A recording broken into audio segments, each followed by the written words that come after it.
Jai families எல்லோரும் எப்படி இருக்கீங்க? நல்லா இருக்கீங்களா? இங்கே பாருங்கள், இன்றைக்கி ரெயின்போ வந்திருக்கு. ஓகேண்ணா, அதை காட்டிலும் உங்களுக்கு இன்னொரு இதை வந்து நான் உங்களுக்கு சொல்கிறேன். முக்கியமான பதிவு தான். எல்லாருமே வந்துட்டு என்ன பண்ணுறீங்கன்னா, இன்றைக்கி மழை பெய்யுது. ஸோ அதனால் ஈவினிங் கொஞ்சம் லேட்டாக தான் ஓப்பன் பண்ணி விட்டுருக்கேன். இன்றைக்கி வந்து நான் எங்கே இருக்கேன்னு பார்த்தீங்கன்னா, திரும்பவும் கில்பர்ட் லாகர் வீட்டில் தான் இன்றைக்கி இருக்கேன்.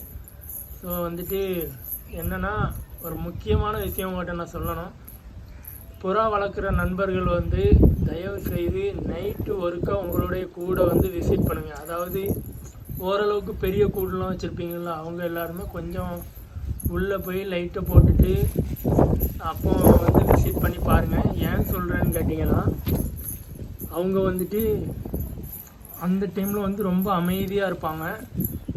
நைட் நேரம் அவங்க வந்து எங்கேயும் பறந்து போகணும்னு நினைக்க மாட்டாங்க. அதனால் நீங்கள் என்ன பண்ணுறீங்கன்னா, புறாவை வந்து அழகாக ஏதாவது ஒரு புறாவுக்கு ஏதாவது டிசீஸ் இருக்கா அப்படிங்கிறத வந்து அந்த சவுண்டு உங்களுக்கு ஒரு குண்டூசி விழுந்தால் கூட அவ்வளோ சவுண்டு கேட்கும். அதே மாதிரி புறாவோட மூச்சு காற்று கூட உங்களுக்கு கேட்கும். அந்த அளவுக்கு சைலண்ட்டாக இருக்கும்.